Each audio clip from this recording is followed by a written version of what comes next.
El doctor Santiago Bausili se graduó en 1995 en la Universidad de San Andrés, desarrolló su experiencia en la banca internacional en la que trabajó por 20 años, entre 1996 y 2007, y luego para Deutsche Bank desde el 2007 a 2016. Fue responsable del financiamiento en el mercado internacional de capitales para empresas del sector privado y gobiernos de Latinoamérica, del diseño de estrategias de cobertura de riesgos financieros mediante instrumentos derivados y de la estructuración de financiamientos privados. En 2016 asumió el cargo de subsecretario de Financiamiento en el Ministerio de Hacienda y Finanzas, pasando a desempeñarse luego como secretario de Finanzas entre 2017 y 2019.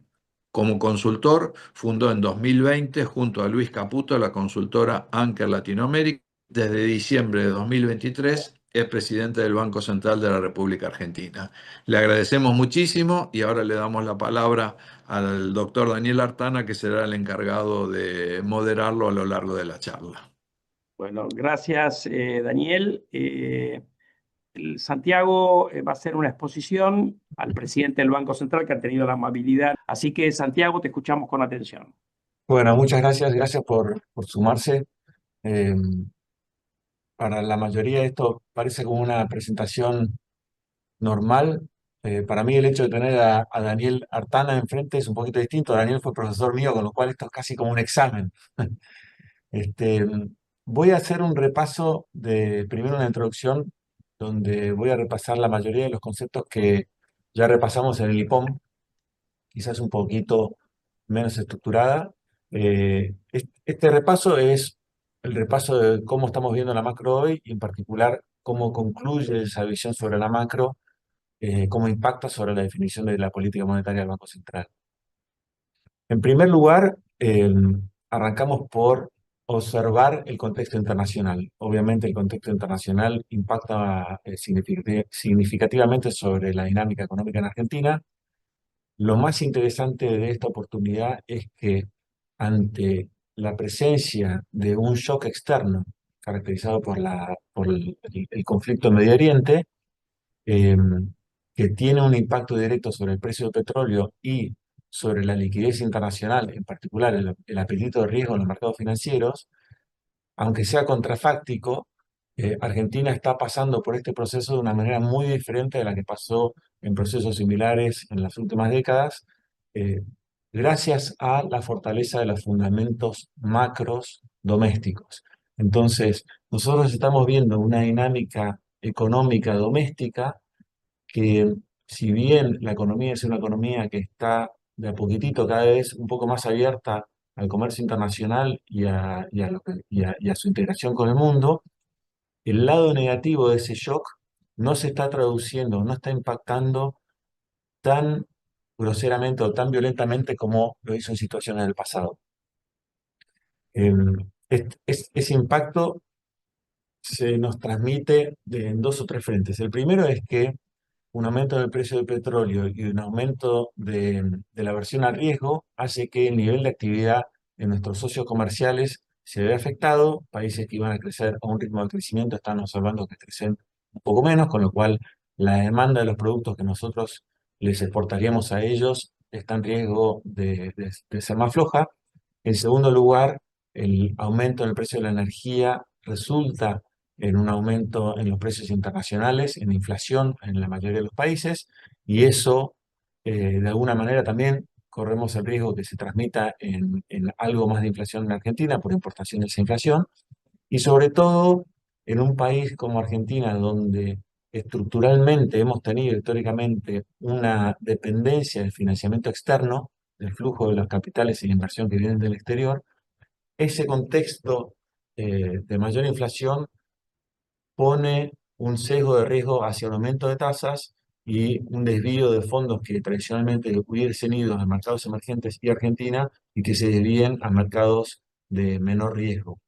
Eh, Toda esta combinación de cosas está, como digo, afectándonos menos de lo que nos hubiese afectado en otros momentos, y por lo contrario estamos viendo algunos beneficios. Nunca está bueno ser el ganador en un mundo que pierde, pero por lo menos el contexto de inversión en nuestro sector de energía y de minería nos dan el beneficio de precio que observamos en esos productos. Es importante que se rompió estadísticamente una tendencia del periodo entre 2011 y 2023. La economía estuvo estancada, de hecho con una leve pérdida a nivel de actividad, y esa tendencia se quebró. Estamos viendo un proceso de expansión económica, pero en términos de cómo se diferencia de procesos anteriores, lo más importante es que está siendo liderado por el sector exportador y se está dando en un marco, en un régimen de equilibrio fiscal y monetario. Estas dos cosas lo hacen más sustentable y más sostenible en el mediano y largo plazo. No hay en este proceso de expansión incentivos artificiales de corto plazo, sino hay más bien reformas estructurales que generan esta expectativa de que este proceso pueda expandirse y perdurar en el tiempo. Nosotros creemos que este crecimiento hacia adelante se va a profundizar, vamos a empezar a crecer a tasas más altas, y que y que va a perdurar en el tiempo porque está basado en políticas que contribuyen a la estabilidad macro y que están orientadas a estimular la iniciativa privada.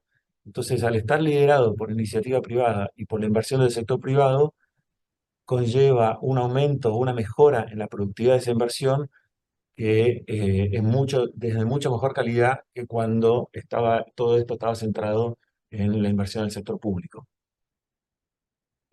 También estamos viendo una heterogeneidad mucho más amplia en este proceso de crecimiento. Estamos viendo algo que creo que todos ya han escuchado por todos lados, que es que hay sectores que sufren y sectores que crecen, pero lo interesante es que además de haber una heterogeneidad, esa heterogeneidad es más amplia en el espectro. Quiere decir, observamos en los números y tenemos una sensación de que esta economía, como todas las economías, siempre tenía algo de heterogeneidad en los distintos sectores, pero era muy acotada. ¿Por qué? Porque era característica de una economía centralizada, que tenía restricciones regulatorias o por el marco en el que operaba o controlada a nivel estatal, donde a todos los sectores les iba un poquito bien o un poquito mal, en el largo plazo a todos les iba mal, pero no se diferenciaba un sector de otro en gran manera. Hoy lo que estamos viendo es que es la economía que se libera de estas restricciones y entonces el sector que crece mucho más rápido, el sector que pierde en términos de actividad, por ahí pierde más de lo que perdía antes, y en promedio toda la economía se mueve para arriba. Para adelante, como decía, seguimos creyendo que el proceso este se va a profundizar, se va a mantener el tiempo y creo que ya estamos empezando a ver cómo los sectores que les va mejor empiezan a tener un impacto sobre los sectores más rezagados. Estamos buscando que, obviamente, que eso se profundice. Este crecimiento viene liderado por sectores exportadores, con lo cual tiene un impacto directo sobre el sector externo. Me parece que es muy interesante toda la discusión que hay sobre el sector externo porque en 2025 la discusión, en particular la discusión bajo el programa con el fondo, era una discusión donde en Argentina siempre salen las preocupaciones cuando aparece un desequilibrio externo. Entonces, ante la presencia de un déficit de cuenta corriente, que se estimaba para el 2025 en más o menos 1,5 puntos del PBI, con la economía creciendo, como Argentina tiene más elasticidad de importaciones que de exportaciones a la actividad económica, la mayoría del mercado y de los analistas anticipaban que ese déficit de cuenta corriente se podía agrandar del 1,5 puntos que estábamos viendo a por ahí 1,9 o 2 puntos del PBI.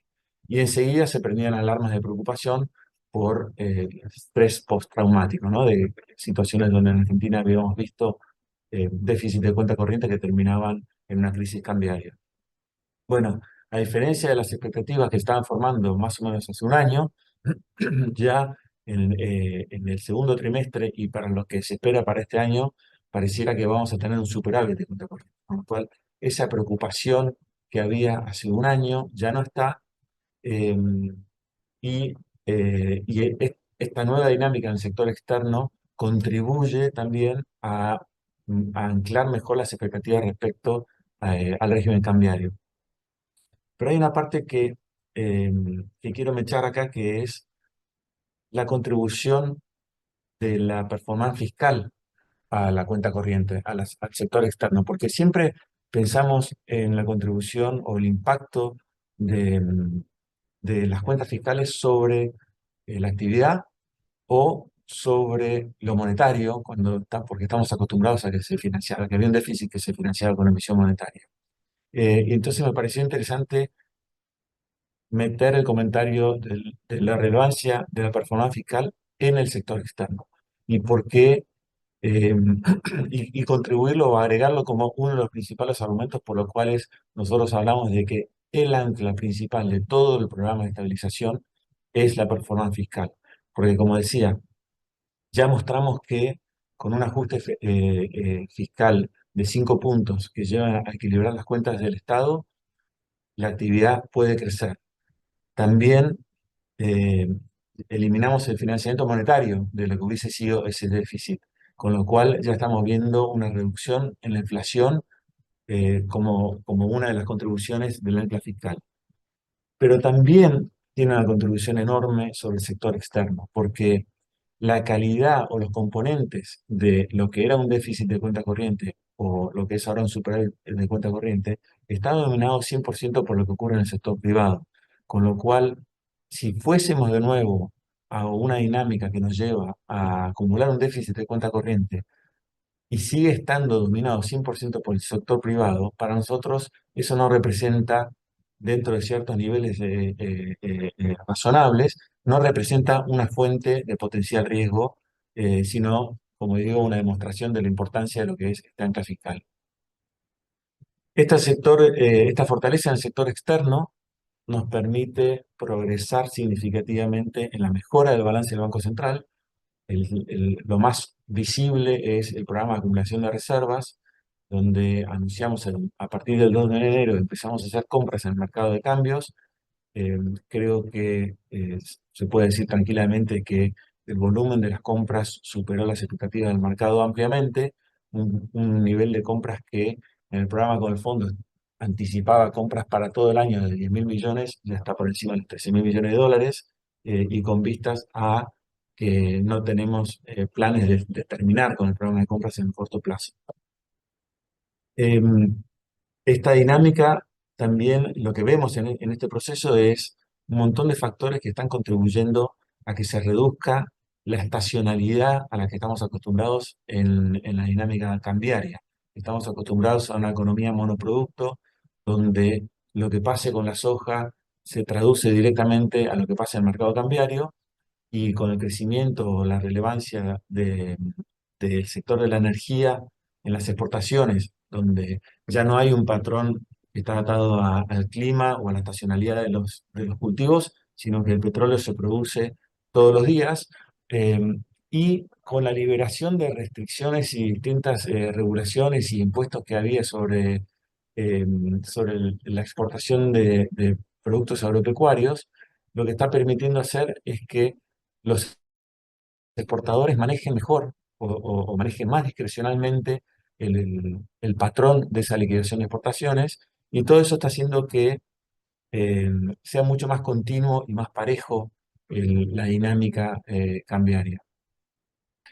El otro elemento que creo que es muy importante mencionar en el tema cambiario es, sobre todo cuando uno piensa en perspectivas hacia el futuro, es la importancia de haber empezado ya a limpiar el stock de dividendos no distribuidos de las multinacionales, que empezamos este año con una norma que parecía, o algunos la leían como relativamente restrictiva, porque se pueden distribuir en el 2026 solamente las utilidades de ejercicios fiscales a partir del 2025.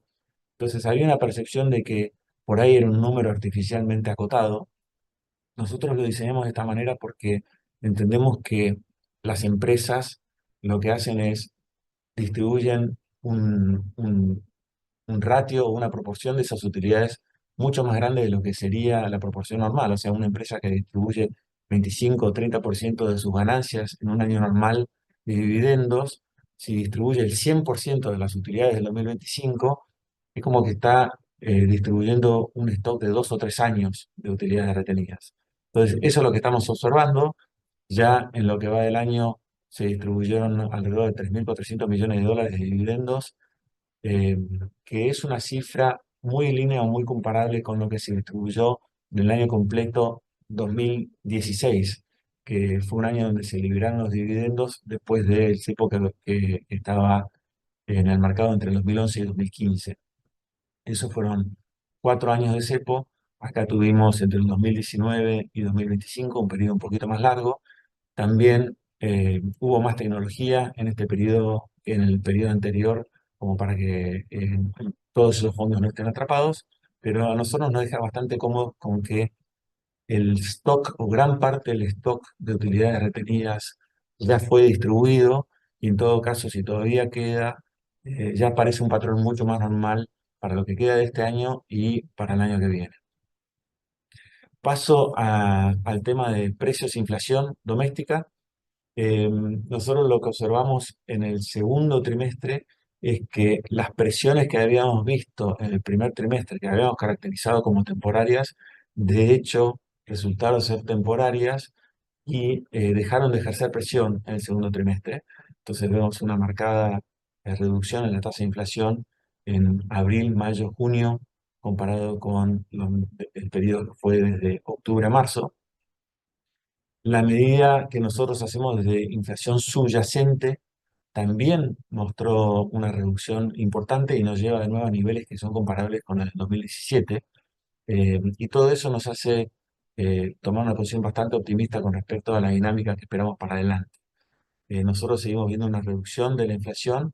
Los analistas que están publicando mediciones de alta frecuencia para agosto son bastante auspiciosos a que pareciera que vamos a tener una tasa de inflación obviamente menor a la de julio, que tuvo factores transitorios, pero también probablemente menor a la de junio. Y las expectativas de mercado permanecen bien ancladas en este aspecto, con una expectativa para todo el año completo 2026 alrededor del 30% y 2027 del 20%. En ese contexto, nosotros venimos manteniendo una política monetaria que es la misma desde el fin del año pasado, mantiene la misma orientación, es una política monetaria que sin duda no es expansiva, o sea, en términos de qué esperar para la política monetaria del Banco Central, no hay que esperar que el Banco Central esté buscando incentivar o motivar un aumento en la actividad económica a través de herramientas monetarias. Todo lo contrario, nosotros creemos que mantenemos un sesgo contractivo de la política monetaria, mientras que la inflación permanezca por arriba de nuestro objetivo de inflación, que es que la inflación en Argentina converja al nivel de inflación internacional. Esto lo venimos haciendo, como ya anunciamos, administrando cantidades y administrando la liquidez del sistema. Y en el proceso venimos fortaleciendo mucho la flexibilidad, la calidad y las variables del balance del Banco Central y venimos ganando flexibilidad operativa. ¿Por qué? Porque tenemos más reservas, limpiamos toda la posición de coberturas que habíamos brindado el año pasado en la antesala a las elecciones de medio término y liberamos la línea de liquidez que teníamos disponibles, con lo cual tenemos un Banco Central que cuenta con más herramientas y más flexibilidad cada mes que transcurre. Seguimos manteniendo como prioridad de corto plazo contribuir a que las tasas de interés se mantengan estables y anticipamos que la demanda de dinero se va a ir recuperando en Argentina y que va a ir evolucionando con la recuperación o el crecimiento en el nivel de actividad y la recuperación en el crédito. Eso es mi introducción.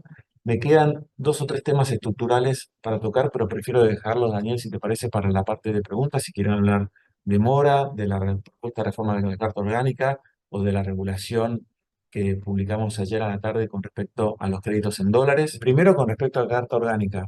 El proyecto de reforma de Carta Orgánica creo que es un proyecto que transmite una ambición e institucionalidad muy atractiva para Argentina. Es un tipo de proyecto que no tenemos en debate público hace más de 2 décadas, y creo que puede tener una contribución estructural enorme. El proyecto tiene 5 ejes. El primer punto, y 4 de estos ejes son muy visibles. Cualquier lector que mire el proyecto de ley los puede entender enseguida, o que mire la Carta Orgánica los puede entender enseguida. El quinto es un poquito más estructurado y lo voy a comentar. El primero, muy evidente, es simplificar el objetivo del Banco Central en una sola función primaria, que es la estabilidad de la moneda.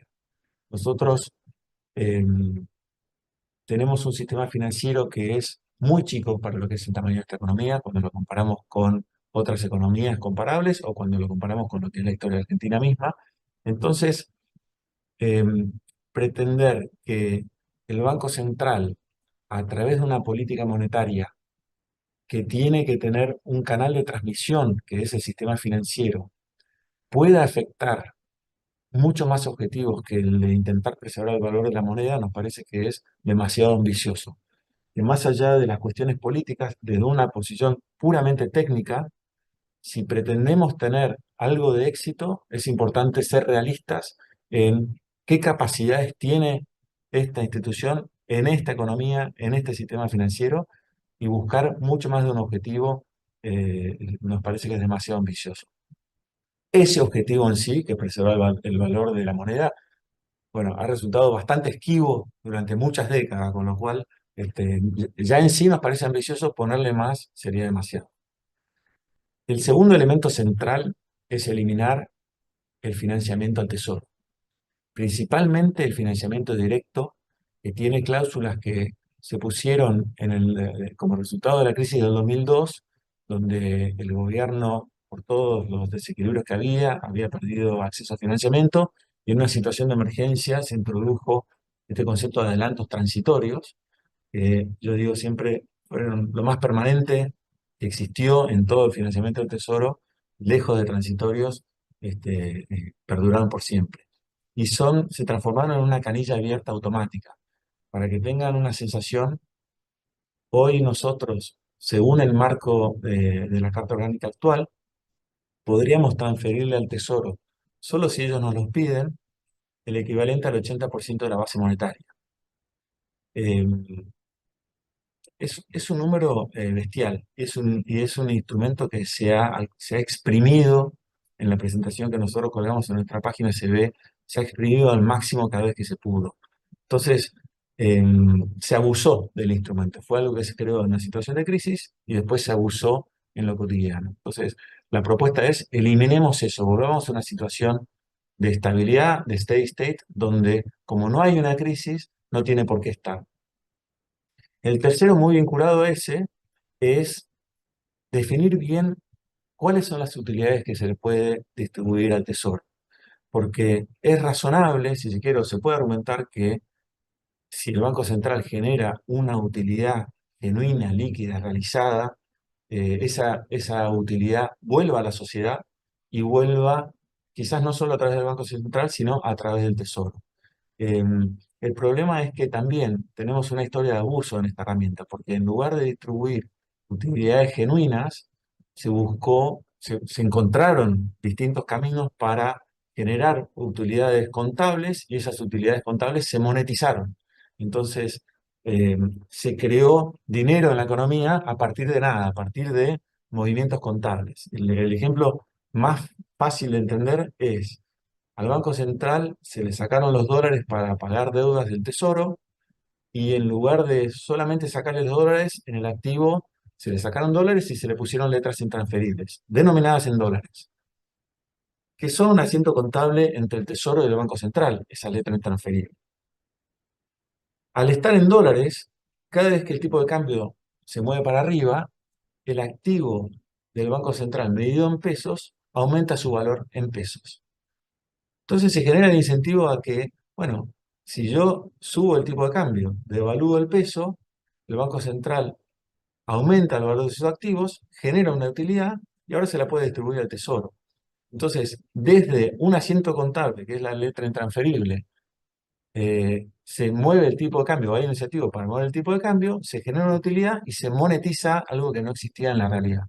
Entonces, definir bien cuáles son esas utilidades y nosotros le agregamos una restricción que pocos bancos centrales tienen, pero por algún lado alguno lo tiene, que es que esas utilidades el Tesoro solamente las use para cancelar deuda del Tesoro.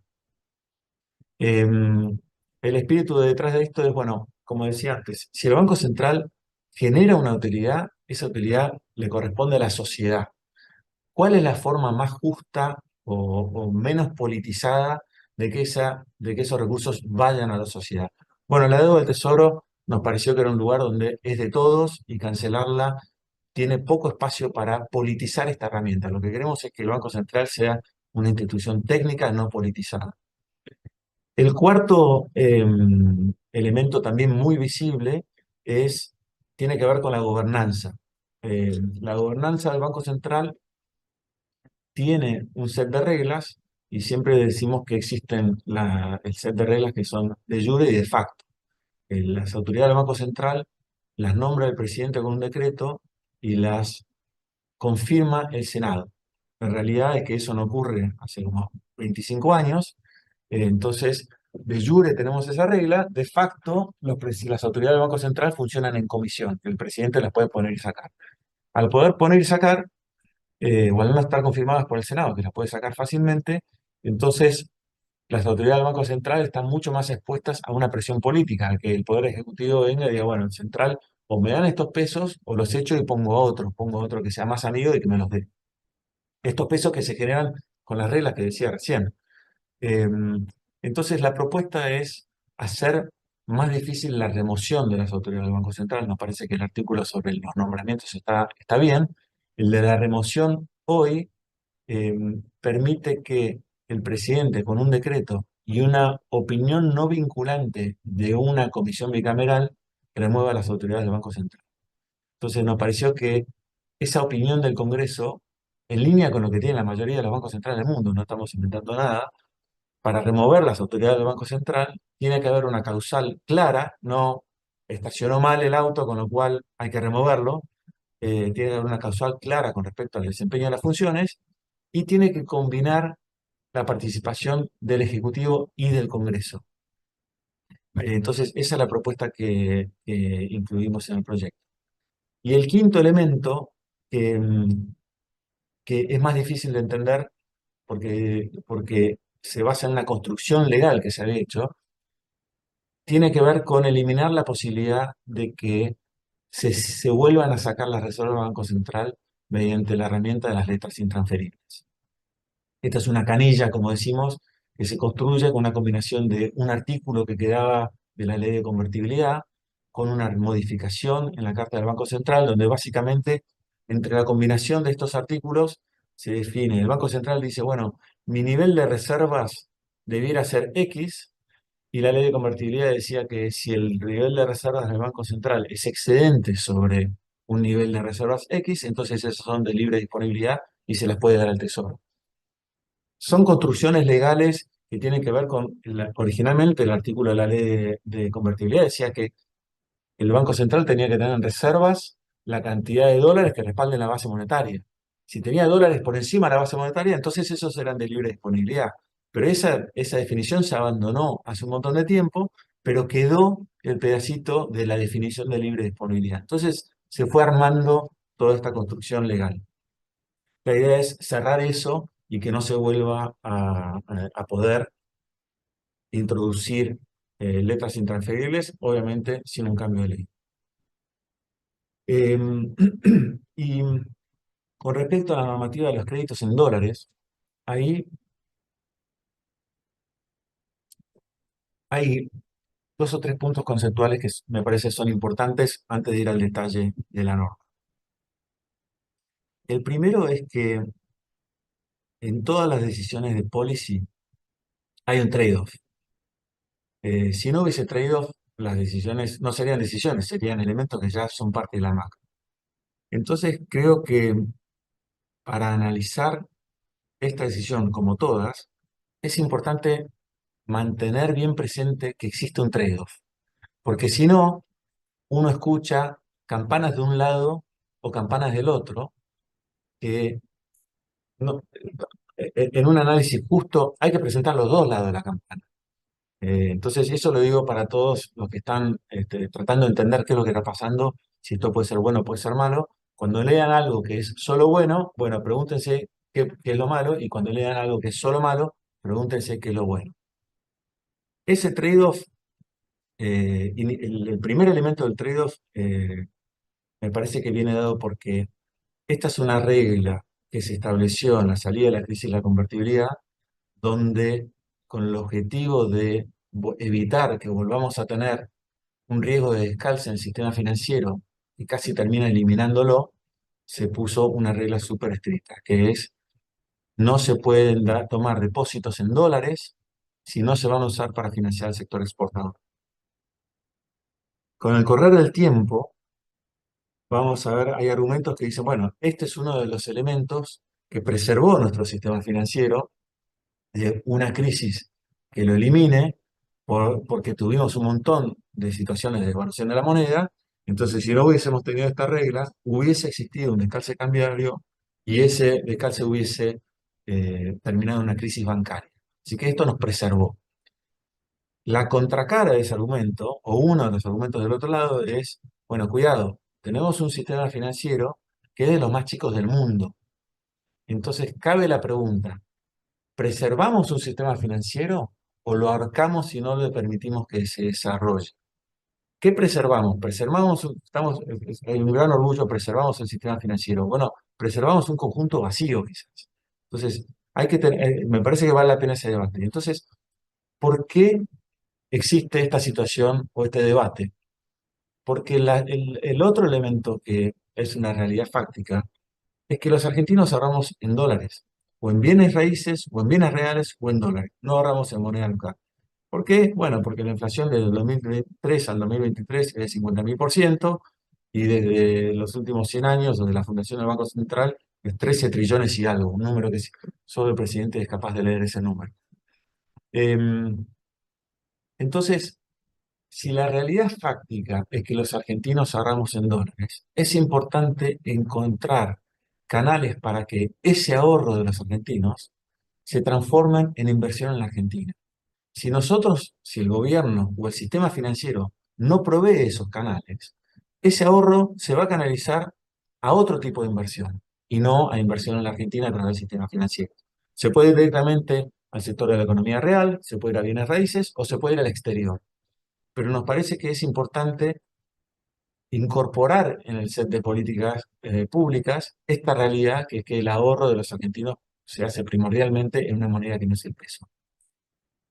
Cuando tenemos este canal de ahorro que acumula dólares en manos de los argentinos y no le damos al sistema financiero suficiente espacio para que los canalice, también estamos introduciendo una distorsión. En Argentina, si miramos en 2022, 2023 y periodos anteriores, el volumen de liquidez en dólares disponible en el sistema financiero era mucho más alto del apetito de crédito que tenía el sector exportador, con lo cual generamos una distorsión que distorsionaba el costo del financiamiento para los exportadores, bienvenido para los exportadores que se podían financiar mucho más barato que sus competidores, pero también distorsionaba la compensación por riesgo que ese ahorro debiera recibir. Entonces, la tasa que reciben los ahorristas argentinos es mucho más baja de la que debiera ser si se lo compensa adecuadamente por ese riesgo.